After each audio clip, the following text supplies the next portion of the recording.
Ha ha ha. You thought my jokes were bad. Welcome to the Halloween edition of the DGD podcast. Robert, Juan, Kobe. Boy, I'm telling you right now, we moved the show back just 1 hour, and what an hour can do for content. Breaking news, this literally just happened probably 2 minutes ago. Brian Harsin is gone at Auburn. And also, if you see, I'm dressed up in my boogeyman costume because apparently Brenton Cox left Florida. Um, just going to leave that there. There's a lot to discuss. What does this mean for Georgia? Um, we'll talk about that in a little bit. We'll also talk about review the cocktail party for that matter too. And we will be releasing our first, I guess you could say, first annual DGD CFP rankings in advance for the actual, right, tomorrow being released Tuesday night. But first off, Juan, Kobe, welcome back. It was a good weekend for dog fans. Yes, sir. Yes, it was. Always great to beat them Gators. Hey, so Swolders, if y'all didn't catch Swolders, he evolved Wednesday into the Incredible Bulk. We are now back to seeing Clark Kobe here. But I want to start off with Juan first. You have some Auburn ties. What does this mean for Brian Harsin, or for Auburn for that matter? Well, I mean, Harsin was a train wreck anyways. They should have got rid of him last year, to be honest, just to kind of start the whole program. But I tell you what, man, they're from a recruiting standpoint, from everything else. I mean, we all know what kind of crap show Auburn had going on. And so they now have to be in search for, that new Billy Napier type guy. At least Billy Napier, I think, even though they got smashed last weekend, he's at least trying to do some things just to kind of, change the culture, change the program. And Auburn's going to have to try to do something like that. They should still be kicking themselves for firing Gus Malzahn. Hey, they got to bring it on themselves. Harsin will now go and he'll continue to get paid. He'll continue to run that crap show that he has. And also too, they're also in search of, that AD as well. So, and I heard that they were talking to Mississippi State's AD. So we'll see how that went official right before Harsin got fired. So that makes sense. That chain of events lines up perfectly. Yeah, it's like Elon and Twitter, right? We just kind of know how it goes. But I'm looking at it this way, right? Like, I don't know, right? Obviously, Juan, you brought up perfectly. They probably should. They're probably still slapping themselves in the head because they let go of Malzahn. With what happened this offseason, though, I don't really know a competent head coach that wants that job. Knowing what's in between, where they're lying in between. You are literally in the middle of Alabama, right? You're to the west, and then to the east, you've got Georgia. You're having to battle in recruiting every year. You play them every year. Nobody, in my opinion, nobody wants that damn job unless you're trying to prove something. Even Dion made a comment to say he was not interested. He said, why would I go to Auburn, suffer for 2 years, and then end up being out of there? So yeah, he gets it. He gets it. But at the same time, let's be real here.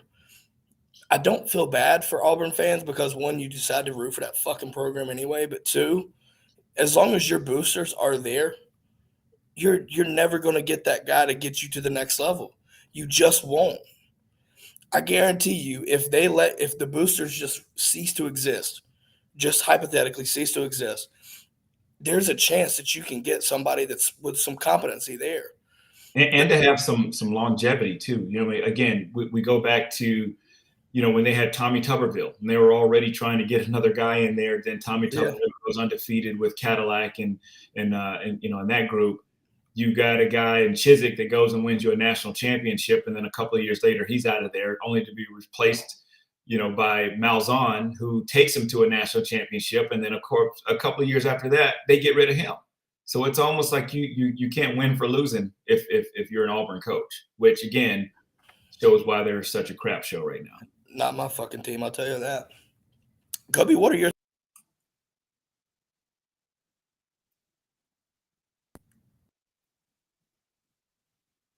Did we lose him? You froze up. You said, "What are your bad?" Yeah. Well, now you're muted. saying, what are your thoughts, Kobe, on the I'm whole? miming. If you didn't know, I'm miming. All right. All good. What are your thoughts on the Auburn situation? God, I'm with y'all. I think that Gus Malzahn had, was he a perfect coach? No. Was he, all these things? No. But the way you had it set up every other year by playing Georgia and Alabama, home and home, away and away, every other year Gus gave you a chance by playing those guys home and home, to win a few of those games maybe he wasn't supposed to win. Now, yes, did he have trouble playing in Athens? Yes. But, I mean, a lot of coaches do. Did he have trouble playing in Tuscaloosa? Yes, but a lot of coaches would too. But the years that he had Alabama and Georgia at home, I mean, the man was like 6-6, 6-7 all time against Nick Saban, something like that. I mean, basically, it was splitting years with Nick Saban.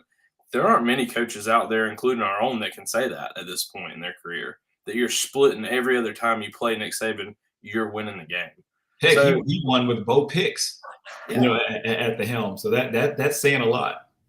I mean, he definitely, did he have those great years like every few years? Yeah, for sure. Now, did he have really bad years after a while? Yes. But I think Brian Harsin hiring showed just how much Gus was able to do over the years with maybe even less talent than a majority of the West. And I think down at UCF, you're seeing that too. He's hard to beat down there right now. But I agree with Juan. It's one of those programs, and we're in a weird time, I think, in young coaches of like, what young coach is wanting to risk their career on turning Auburn around? If you're having success somewhere at a small time school, why not wait until maybe an easier first, I hate to say easier first job, but like a place where they want to see you succeed, unlike Auburn, where they're like, you better come in and win or you're gone. You're same way as Harsin. I mean, he had a great career at Boise State. He comes in 1 year and they're like, yeah, we got to get this guy out of here. Yeah. It's like, he signs the contract papers. They're like, yep, all right, we fucked up. Yeah. So that's how fast that stuff went, Sal. When you start having people like Dion and coaches saying, yeah, even if I get offered that job, I'm not going, it's like you might be doing something a little screwy on the back end that just makes Auburn look, not enticing. I mean, name a competent head coach that wants to go up against Bama and Georgia in everything you do. Think about that. You have to deal with that every single year, 365 for that matter, 365 days a year, because as Kirby told you, always be recruiting, right? So you got to do that. Well, I think too, if you do have a competent head coach, they want that challenge. So again, you look at a Deion Sanders, he's somebody that he wants that challenge. However, when you're dealing with these boosters, when you're dealing with these guys behind the scene that's making it difficult and putting all that pressure on you, why do it? Why would you even want to risk that opportunity? Again, you've got guys that were winning national championships and having undefeated seasons only to get booted out just because of these boosters. And it's tough. And you're really starting to look at, as the conference expands, in my opinion, you've had LSU win one in 19, Bama win one in 20, Georgia win one in 21. You're well on your way to having probably another national champion this year in 2022. Like, at some point, as Auburn, you made the change late. Like, the curve is curving already in the SEC. Tennessee has their man of the future. Florida thinks they now have their man of the future. Georgia has their man of the future. Bama has Saban until he probably dies. Arkansas is getting a lot better. Arkansas is getting a lot better with Sam Pittman. Lane Kiffin, even at Ole Miss, has made Nick it. Saban's story is going to remind me of the Caddyshack guy that goes golfing in the rain with a perfect game and then dies on the 18th hole after he wins and he breaks his record. That's what it feels like. But I mean, he's going to coach, and there's no reason for him not to, I guess, at this point. But I just guess even as hard as the Auburn job is, you also are coming in at a time where all of these schools, or almost all of these schools, have the guy that they're happy with over the next 4 years. And when Auburn made that transition, they're looking at themselves going, "Oh wow, but we hired Brian Harsin, and now we're having to start over again." And I look at it this way. Like I said, ultimately, Harson's out of a job. I don't think he was ever given a fair shake to begin with. Um, you take what Gus did, right, and then you basically bring in somebody else. By the time he even got a chance to even think about getting new players in, you're like I said, you're down boosters, man. They actively go and try to find calls so you can get them out. Like Well, a lot of that was on him too. So I talked to Bobo, and when I went up at Georgia the last time I was up at Georgia, and he just said it was just basically a crap show, and he was happy to get out of there. And there were other guys that were happy. Mason left for Oklahoma State DC job. Yeah, He took exactly. 200,000 less. Right.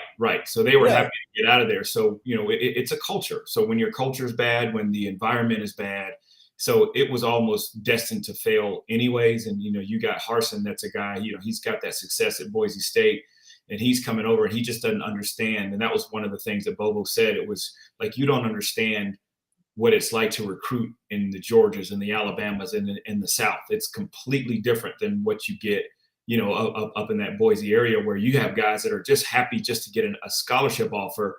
And then you've got guys here in the South that they're choosing. They're just like, I'm going to put about 4 or 5 up here, and just run with it. They don't have that opportunity up that way.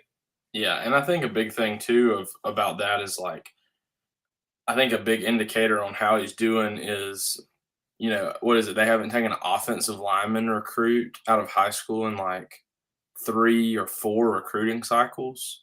I mean, like, Auburn recruiting is in the toilet. Like, they better enjoy the guys they have now, because they don't have a Tank Bigsby. Dude, they're not any even of those getting, like, guys hardly coming anybody. in anytime soon. Mm-hmm. Like, honestly, though, this might help with recruiting in a sense, because they're not getting nobody, because they knew it was only a matter of time. I don't know if you guys remember, like right before that recruiting cycle, or right before it ended in signing day, that they had a lot of promise, and then all of a sudden, all of these guys just started falling by the wayside, and it looked like they were going from like an A+ to like an F-, like just like that.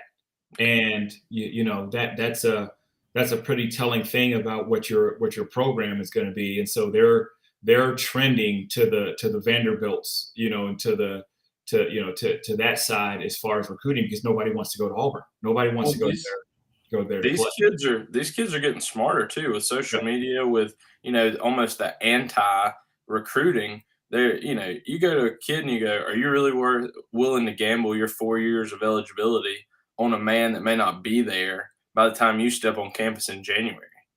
They've been talking about firing this guy since 6 months in. Are you really willing to gamble, committing and showing up there just to have a whole different man, be your head coach? And then you got to transfer, then you got to move, then you got to make, all these transitions, or you can just come here and we'll take care of you right out the gate.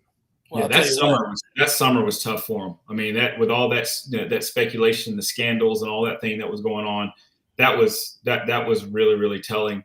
And it's funny because Auburn has their new AD, and then you can best believe they already have their head coach right now. It's just a matter of letting the dust settle. They'll throw out a couple of names and say, "Oh, well, we're looking at such and such, or we're looking at such, but they already have their guy, and that's just how Auburn is. I mean, they just are dirty like that. Some insider scoops told me who I think the next man will be. It'll be Pastor Dan down at Tabernacle Baptist. Apparently, that'll be the guy, because they're gonna need a fucking miracle to fix that team. All I'm saying is the new AD is from Mississippi State, and there's a former Mississippi State coach without a job out there somewhere in the. I still don't buy that shit. I hope whoever takes that job at Auburn has all the failure in the world, especially at Georgia. Especially when you come to Georgia. You're talking about a clown show. Who else to run except the head clown himself? Who's that? He's doing a good job analyst right now. So Dan Mullen? Yeah. Oh yeah. Yeah. That would be I mean, don't count. I would say don't count him out early in the job hunt. That he But would be fine. if they did, that would just be Auburning is basically. Give it to Takeo Spikes. He makes good judgment calls. Yeah. Not saying Dan would be top of the list, but I would just definitely think that. Heck, I think they probably bring in Sylvester Croom before they probably Dan. 60-33 said he'll walk on down there. Give him the hat, Coach. Yeah. Give him the hat. He'll walk on and be the head coaching job. I guarantee you they'll take walk-on tryouts. Yeah, but look at Darius said, basically from how the alumni run it, they should just hire them, themselves, and in that way they'd have their own self to blame. Really, I mean, I would. The people. That's what that means. We the people. Yeah, it's like Green Bay except without a head coach. Yeah, they're just owned by the boosters. Okay, it'll just be the people's coach. Maybe then we can get some clarity, right? The who are yous will become either the Tigers for real or the War Eagles, right? Maybe that's the case. I'm just going to leave that there. Listen, enough about these poverty programs. Let's talk about another one. Georgia just handles Florida to the point where I think it's literally spooky season because Brenton Cox was dismissed from the team. And I'm going to pull up a graphic and I'll read it for those listening on podcast. Gators Online, basically Billy Napier confirmed the report from Gators Online Monday afternoon, or I guess at this point Monday morning or whatever. Brent literally quoted was saying, "Brenton, we kind of decided to move on here," said Napier. I think that being a football player at the University of Florida is a privilege. There are certainly expectations that come with that. Obviously, he's done a lot of good things for the University of Florida, and we wish him nothing but the best. But sometimes you have to make decisions or in the best interest of the team. With Brenton, we're certainly going to do everything in our power to help him. Listen, I'm just telling you right now, I don't know what caused him to be dismissed, but I'm curious if he probably got mad when Broderick Jones and Kenny McIntosh ran his ass over into the end zone.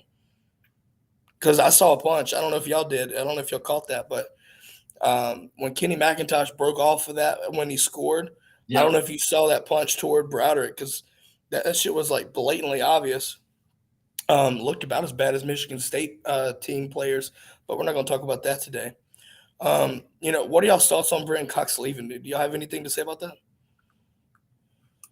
I mean, I'll be short with it. I mean, I know why I got kicked off at Georgia, and I mean that at some point, unless you change your ways, that just isn't going to be accepted at any major Division I university, and especially as a senior, as an older guy, as someone that you're looking towards for leadership and things like that. At some point, you have to move on and wash your hands of him. He wasn't your recruit, and you're trying to build something in the right way. And I think Napier that's the statement from Napier basically is that we'll go a different direction. We thank you for everything you've done, but we just can't have you here in this locker room anymore. Yeah, sounds to me like he was a problem in the locker room, and honestly, Florida might be better because of that. I'm not gonna like in my opinion, I think they probably did. It's not like he was going to break the sack record at Florida anyway, like he wanted to. But listen, I'm also going to bring this up because the JOGG asked. She says, "I see 0 costumes. Actually, you see 3. We're all boogeymen, especially for Florida. I'm just going to leave that there. We are the boogeymen. Okay, that's our costumes. It's that simple. Listen, you see this ugly mug right here? I don't have to dress up, dude. This is every day is Halloween. Okay. Rudes is here. He's laughing. That's his thoughts. I can't be more happy with that response, Rudes. Just going to leave that there. Yes, exactly. Listen, let's talk about this cocktail party, man. What else is there to say other than it was an ass whipping that we shouldn't have even let them get back into it? Juan, I want to ask you this. Overall takeaways, right? I think there was a lot to be, I guess you could say, happy about, but there was also some things that could, to be desired. What were your takeaways from this game Saturday?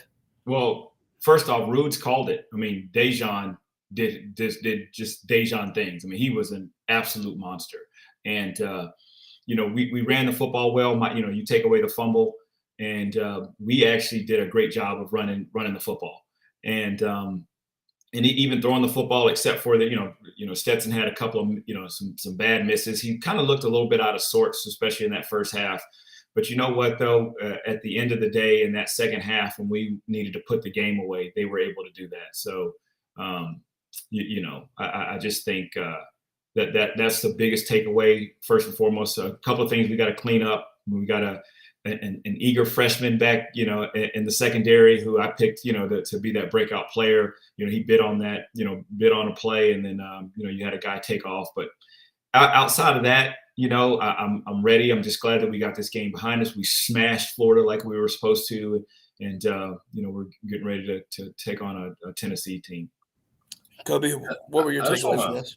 I just want to touch on. I see Eric commenting about got to cut down the interceptions. Like it was one bad interception. The other one to Dom. I mean, it hits Dom right in the hands, and he just loses the fight. That DB made an excellent play. I have to give that credit. In all seriousness, that was a beautiful play from that defensive back. And I agree. There were some misplaced balls at times. I mean, the and he threw one too, like right to a Florida guy. He just dropped it. Thank goodness. So that wasn't Bowers, was it? The pass to Bowers even is behind him. That's a pick anywhere else. That's a pick anywhere else. Yeah. So he definitely had his issues. I mean, we also didn't help him sometimes. With some drops, some key drops. I mean, Darnell caught a big one pretty wide open, and so did Ladd. So, I mean, you just really – that's an extra probably 100 yards and, probably at least 2 more field goals, if not a touchdown and a field goal.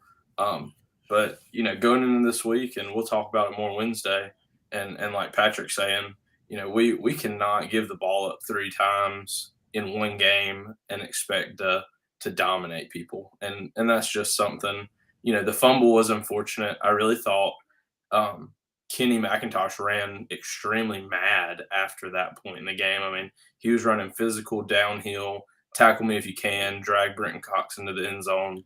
Like, he looked impressive. It almost is like it woke him up a little bit. So, you know what else, though? I don't know if y'all saw that, but I don't know if you saw this, but there was a clip of Branson Robinson where the starting safety just comes out of like a bat out of hell, and coming straight at Branson, and Branson just goes boop, and just sits my man straight down, looking like he tried to dive and got stiff armed by God, because he runs, dives, bam, stiff arm, like basically just goes like a GTA 5 kind of guy going wasted. I thought that was impressive too.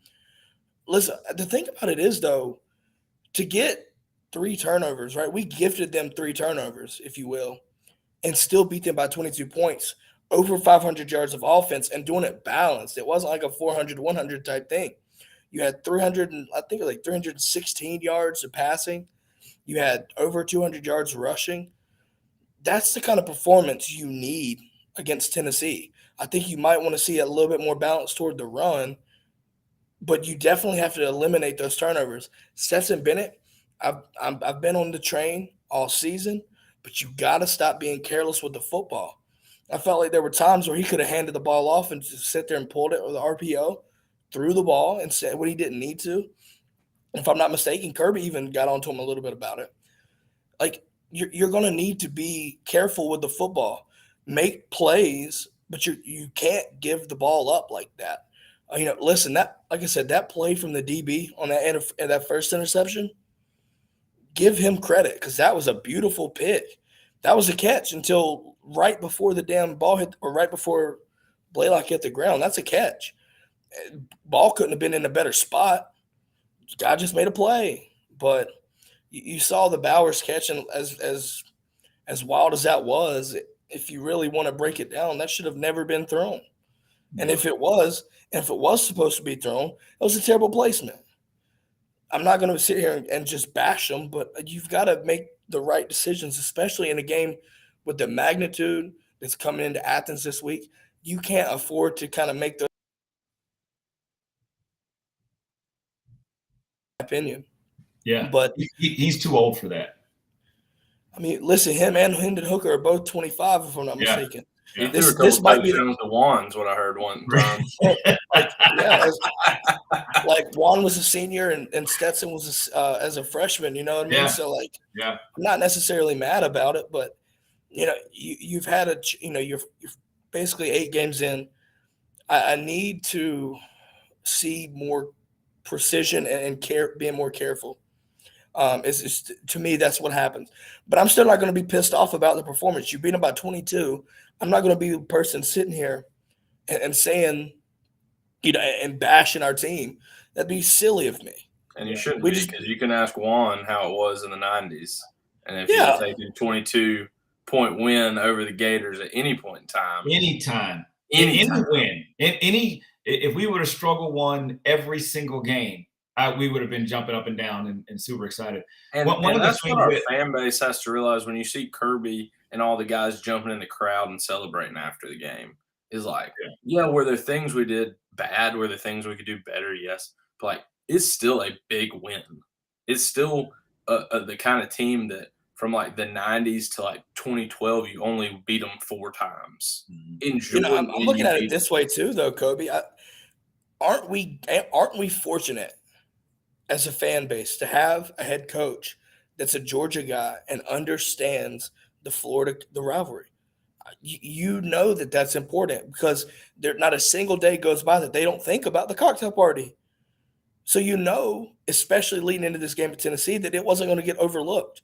Well, it's always important too, because it's personal to him. I'll never forget one of the first times we played Georgia Tech, and I think in like 17 or 18, and he was like, the last game I ever put on a Georgia helmet at home was against Georgia Tech, and they beat us, and they tore up the hedges on senior day.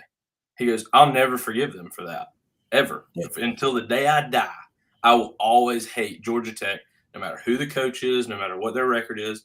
I will always want to beat them because they took senior day from me. That's just personal. Yeah. I mean, listen, it's like MJ, and I took that personal. Yeah. That's the kind of stuff. Said it, he's been a fan too long to be negative about, how good they were playing under Kirby.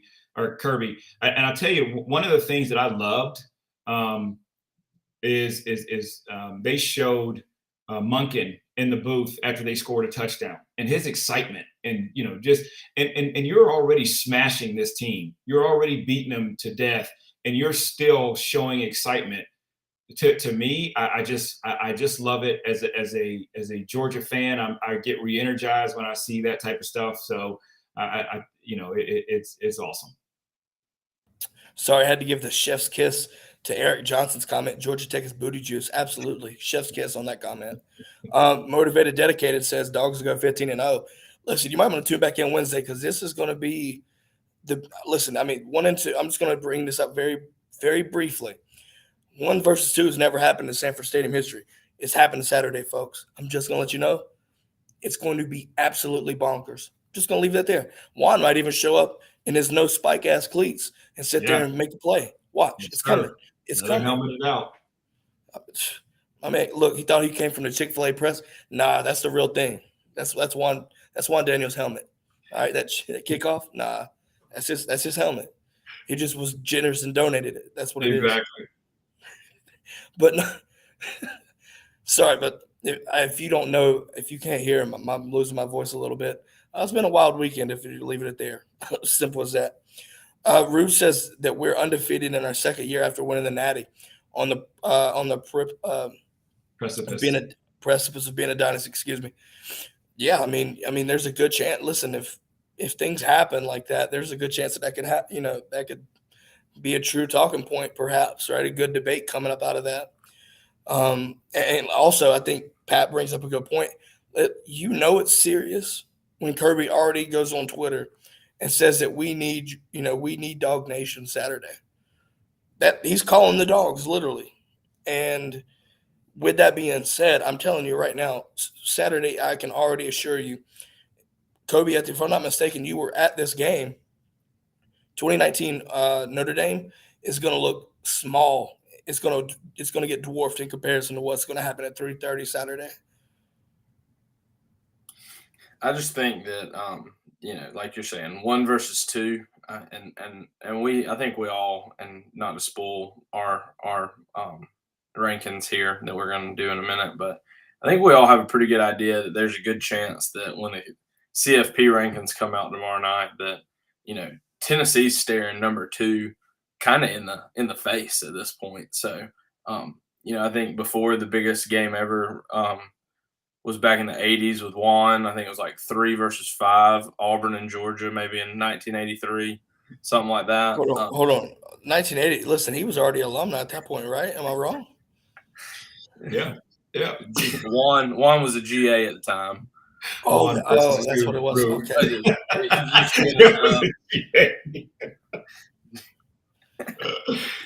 Juan could do it single-handedly at this point. Like you're saying though, and I can think of a few in my lifetime of like the Notre Dame game was a top 10 matchup. I'll never forget 2014 LSU was one of the loudest times I've ever been in that stadium, 6 versus 9, and it's gonna have a completely different feel to it. Well, and just like remember when last year Arkansas, when they just said how it was insane then, you could absolutely believe and know that it's going to be absolutely crazy. And for any fan out there that doesn't think that matters, I mean, you look at Tennessee beating Alabama at Tennessee. If you play that game at Alabama, it probably has a completely different outcome. So don't tell me us playing at home doesn't have an impact on how this game may or may not go. It does. I mean, it does. Yeah, I mean, I think we'll talk more about that Wednesday. We talked about Tennessee being number 2, which should lead us into a perfect transition period here, guys. Let's talk our first ever, for that matter, DGD CFP poll. And with that being said, we're going to take a quick break. And on the back side of this, we're going to break down our poll. So stick around and stay tuned.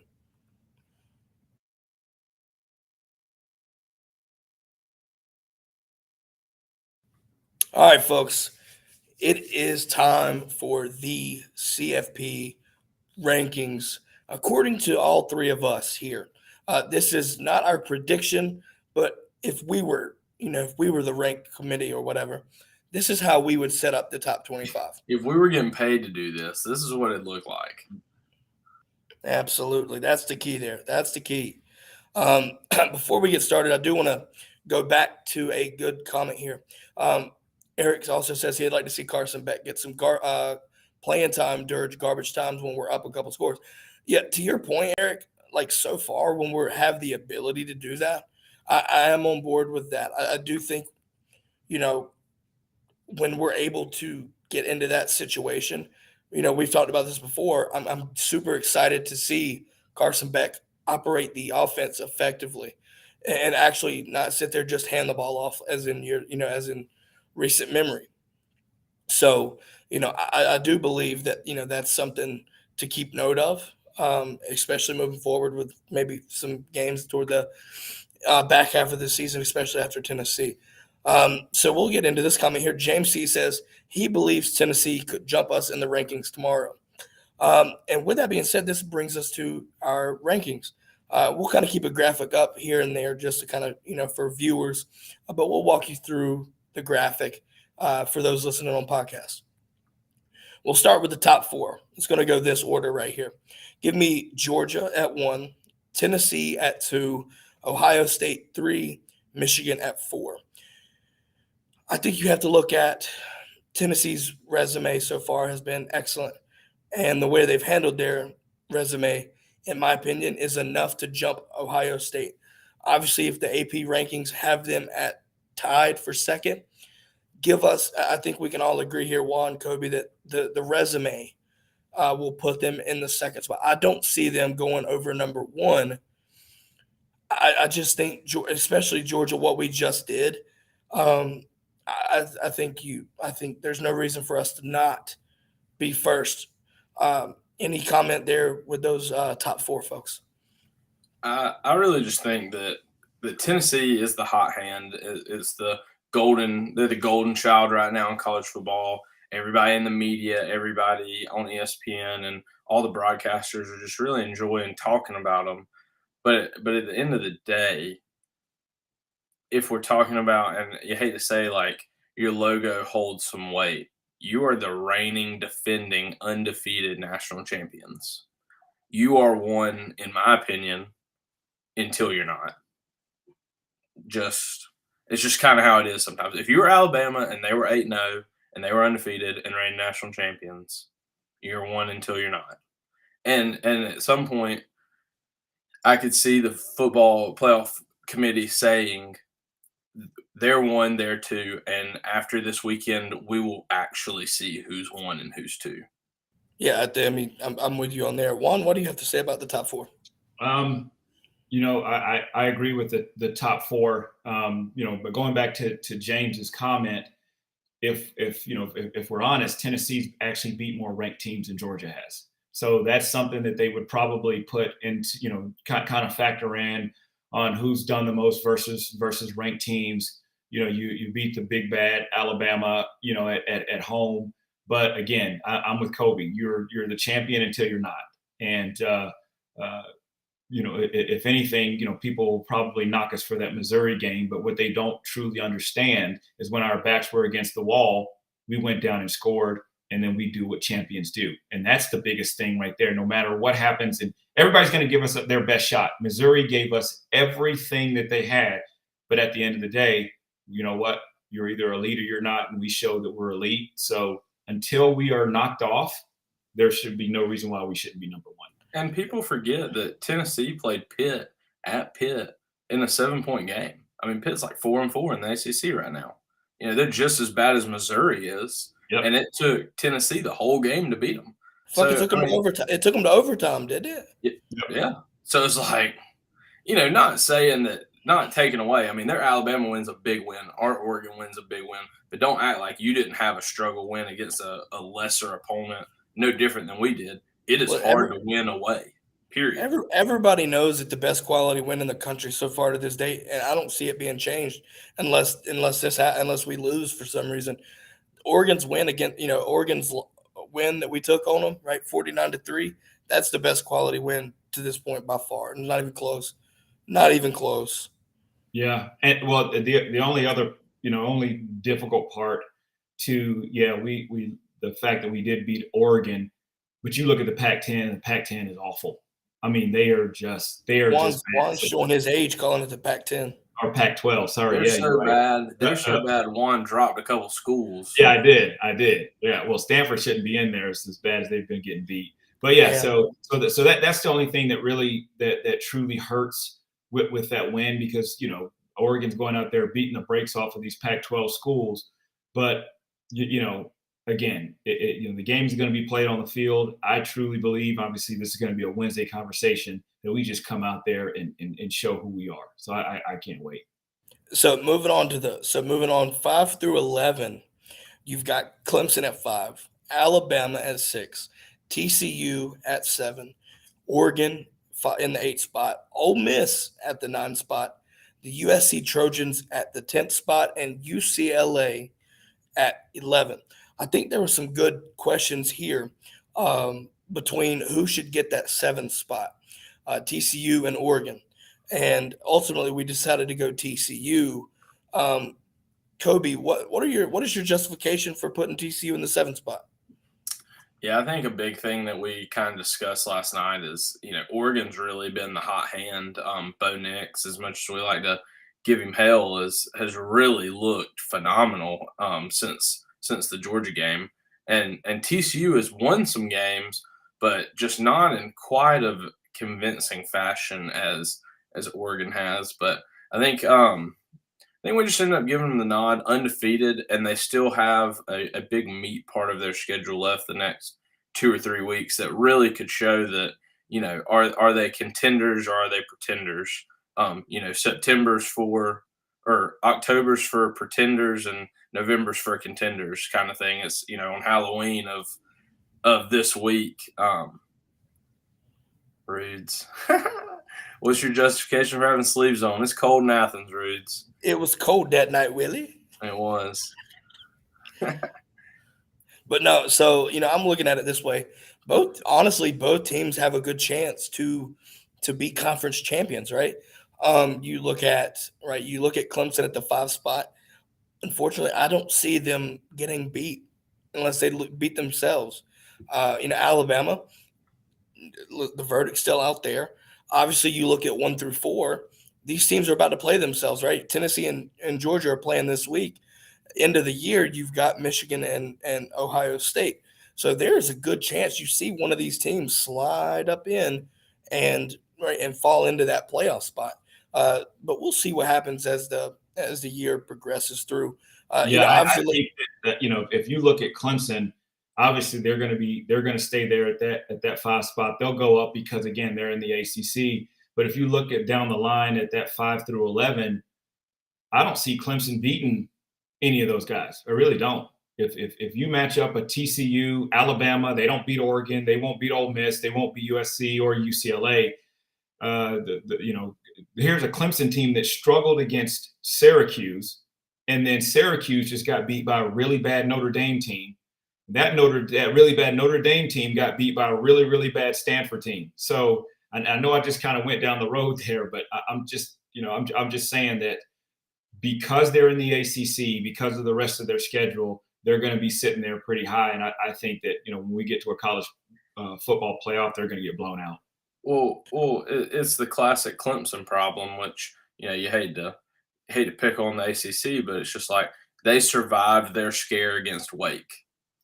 And, and after that, smooth sailing. Yep. They're just at some point, Dabo recruits so well that their depth just always ends up showing up late in games. It's not that they're great. It's that when you're Clemson and you have 5 stars across the board and you're playing Syracuse, sooner or later, you're just better. Your bad is still better than Syracuse. So, I agree there. The best chance we have is by some miracle, like Clemson losing to UNC in the ACC championship game. But then I think it brings in a new problem because at that point, UNC will only be a 1-loss team and the ACC champion. So it's going to be interesting. Listen, apparently we have no Halloween spirit, no Swolder spirit. I beg to differ there, JOGG. I'm just going to leave that there. Jason Momoa taking out the sleeves. There you go. So obviously we went through 5 through 11. Let's look at 12 through 18. Kansas State at 12, Illinois at 13, LSU, the Bayou Bengals, 14, Utah at 15, the Tar Heels of UNC, 16, Oklahoma State, 17, Penn State, 18. I think the key takeaway here is looking at this, you have 12 through 14, and actually 12 through 15 for that matter, could have went a multitude of ways, but we ultimately decided to go this route. Looking at Kansas State, you cannot overlook what Kansas State just did to Oklahoma State, which is why Oklahoma State is where they are. Illinois is playing. That was an absolute beatdown. Like that was. I don't even know what analogy to say. Like they just got eradicated. Like it was bad. But then Illinois in the Big Ten has been playing some solid defense, winning games. You look at LSU, right? It had a bye week. So he kind of kept them close here. But, LSU looking like a good team, right? Handled Florida the way they're supposed to, on the road for that matter. So you have to take that into play there. But then you look at Utah and UNC, there's a good chance that you could see these teams side up a little bit as well. I think obviously, like you mentioned, Juan, UNC is basically set to play Clemson in the ACC championship game, which I think that could be an interesting game because, UNC is kind of getting their defensive squared away. Like if you watch them at the beginning of the season, their defense was non-existent. Mm-hmm. They went to App and played a 60-point game or whatever. They gave up a lot of points to FAMU. They were bad.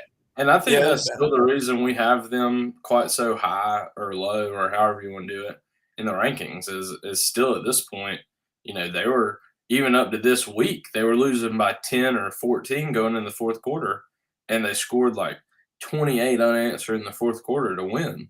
But it's like sooner or later that kind of all runs out on you. If you're planning to win every game, 58-55, like somebody's eventually going to have the answer for that. Yeah, then we wrapped out. Right, then we'll go back here. We wrapped up 17-18. Oklahoma State, Penn State. Right, Penn State's not. I don't know whether to look at Penn State as a team that's just they ran through a gauntlet with Michigan and Ohio State. I don't really know what to make of that, but they got they got obliterated by Michigan, and then at home, they actually played a good game against Ohio State. Actually, were leading at halftime, and then in the they fourth were quarter, leading for most of the game. I mean, if James Franklin kicks a field goal at one point in time, he's up by 7, and and you got some momentum, but right. My wife's from Pennsylvania. Her dad played at Penn State, so I've been watching them for a few years now. And the best description I can have of Penn State and their program is they're almost like that late Mark Richt era team where it just seems like they do all these things so well except win. Like they just are really, really good, and they beat these good teams. But then when it comes to beating, one of the elites like, Ohio State where you're leading, it's like he panics, they panic, and it all just kind of crumbles down around them. And, we've talked about that on his road record. I mean, he's like 17-16 all time in the Big Ten on the road. I mean, that's just for them to have paid him as much as they did this offseason. I really thought that his job was kind of hanging in the balance going into last offseason, and the fact that he got the extension quite as long and as much money as he did, I think they'll regret that in the next year or two. So we have to take a quick break in between our rankings here. We have to note what's going on in the brigade right now. There's an excellent question that poses, I think, our opinion here, guys. Rude's asked, he's taking bets on the next D2 school that takes Cox next, Brenton Cox. I've got it actually started with Dog Day Afternoon, where he said, as soon as I declare Cox my favorite Gator, they dismiss him. This is true. Listen, I'm putting money on Last Chance U. That's just my thoughts there. Pat says he'll take that team from Drumline that Adonis was talking about, Atlanta A&T. Listen, maybe I hope he don't, but maybe he goes to NC A&T, even though he just missed Jiho. Just letting that know there. Or Golden Angeles for those that watch All American. There's Golden Angeles. He's gonna go play for Kilmer's Coyotes. How about that? I like the call by Rude's little UCF action, but I think he'll declare. I think he's played his last snap of college football. Man. Ain't nobody gonna want your ass, but that's neither here nor there. Let's get back onto this, folks. Listen, we talk about engagement. This is how you do it. You pose a question, we'll bring it up. I'm just gonna let you know that there. But listen, so moving on to the line here. 19, we have Tulane, the Green Wave. 20, Liberty with Hugh Freeze. Might be somebody to kind of keep an eye out for. With Auburn, and realistically might be a name there, but neither here nor there. Wake Forest at 21, Syracuse at 22. We moved Texas into the top 25 at 23, and rounding out the 25, you have UCF at 24, NC State at 25. I think the main question here is there's probably two of them right here. First off, why did we put Liberty at 20? And why did we put Texas at 23?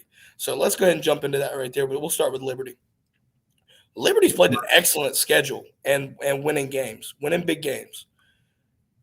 And I think, there's a good chance that, I feel like they deserve the 20 spot. Kobe, what do you think? Yeah, I mean, we discussed it, yesterday. I think Liberty and their coach are playing good football right now. And, to me, I think about you play these games on neutral sites and who would you think would win? And that, to me, that's how ranking should go, is like number one should be favored on a neutral site against everybody else. I think that's a big reason, just kind of transitioning into why we all agreed to put Texas there is like, I think even Texas is one of those teams that, they really suffered with the loss of their starting quarterback. You end up losing that Alabama game, and then you lose another game while I think it's Hudson Card is your quarterback. You're looking at those could have easily both been wins. Yes, they come out later and drop another game with Quinn, but if you can't tell me that if Texas and Syracuse played at a neutral site tomorrow, that you wouldn't think Texas would probably win. And at some point, even if they have 3 losses, that's part of the reason they're being punished and being like 23rd, 24th in the country. But that offense is just so much for so many schools ahead of them, even still in the top 25. But I mean, and I think the football committee will reflect that tomorrow as well. That they'll say that they're just really hard to beat at full, like if everybody's Full healthy, strength. they're hard to beat. At full, I'm at trying full not to say strength, at there's a full good mass. chance. I see what you did there. So I think the interesting thing is moving 25.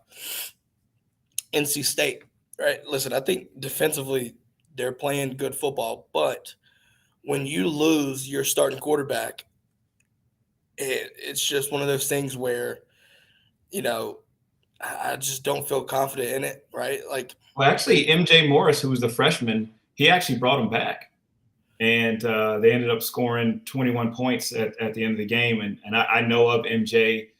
He and my son, they played together. They're actually really good friends. And so Ashton said he was talking to him after the game. But, you got a guy that just came in. He stepped in. They were down, and came back and won that game. So don't be surprised if NC State has like a new little spark coming up. it very well might happen. But if you're in the state of North Carolina, I'll tell you right now, if you're a Duke fan, if you're a Chapel Hill fan, ain't nobody give a damn about Wake or State. It's just going to leave that there. That's a North Carolina thing. If That's you fair. listen, and you'd have to know.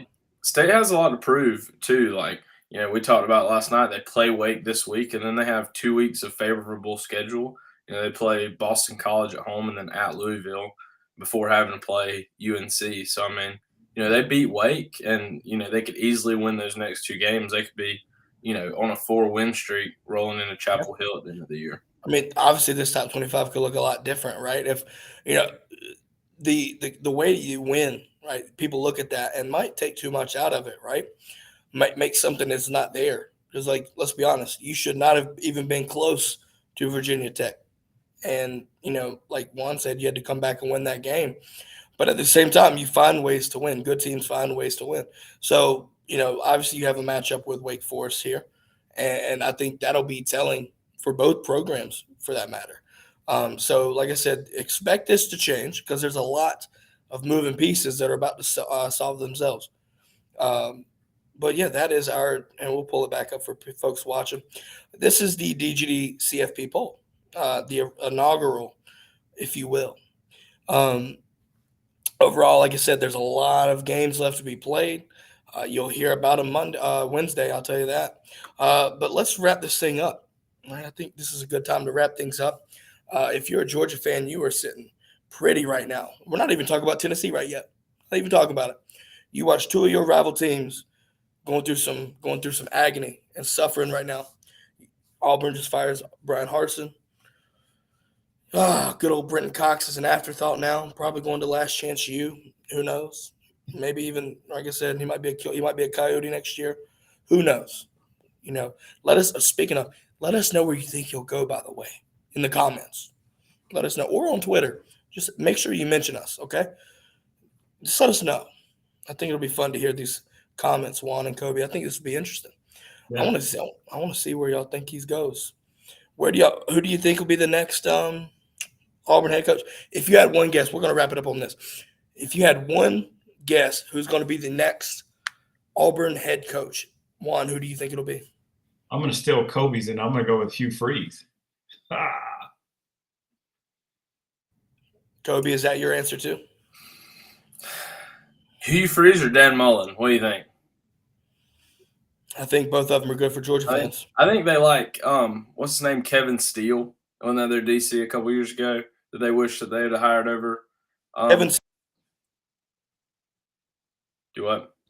Kevin Steele, I think is Yeah, who you're talking about. I think that I think he has ties to the university, but you're going to hear Dale McGee's name tossed around. You always do at Auburn for some reason. So, but I think Kevin Steele right now would be the man that they try to go after first. But I like the Hugh Freeze. I mean, man's turned Liberty around, kind of turned his life around. He was a nightmare to play at Ole Miss. So he'd be a tough coach to play against, I think, at Auburn. Rudes loves the Kevin Steele idea as well. Pat says he needs Mullen. This is very important. I'm still going to go Pastor Dan from Tabernacle Church. I'm just going to leave that there. Listen, like I said, Auburn needs a fucking miracle. I started off with that. I'm going to finish with that. If I had to get an actual football coach, though, give me. Got to think of this one.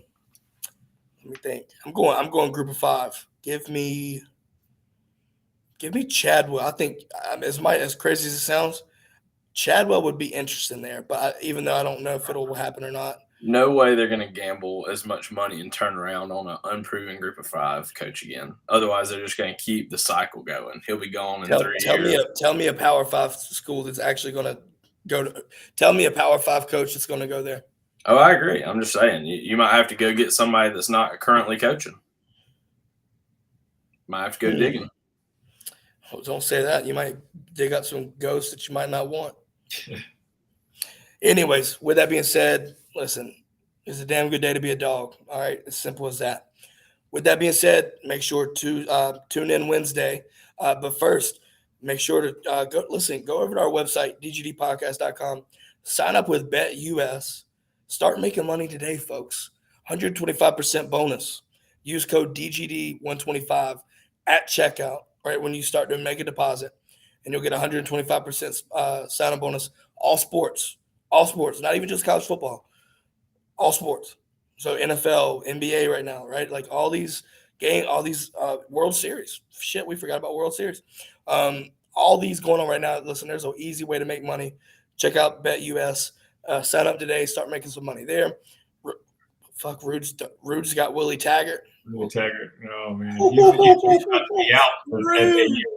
Not Willie Taggart. But, Rudes, while you're here, get ready for Wednesday. Yes, sir. Stop teasing. And Joel, we got that KTG Wi-Fi, so that's why our Wi-Fi has been amazing those last 2 shows. Swole Wi-Fi. That's what we have to have. That's what we should call it. We're gonna be howling like some damn werewolves tonight. But with that being said, have a great day. Tune in Wednesday, folks. Tune in Wednesday. It's gonna be a good show as always. Make sure to like, follow, subscribe where you watching. Give us rate us on podcast wherever you listen. Make sure you're following and tuning in there. With that being said, have a great day and go Dogs. Go Dogs. Go Dogs. Y'all have a great Halloween.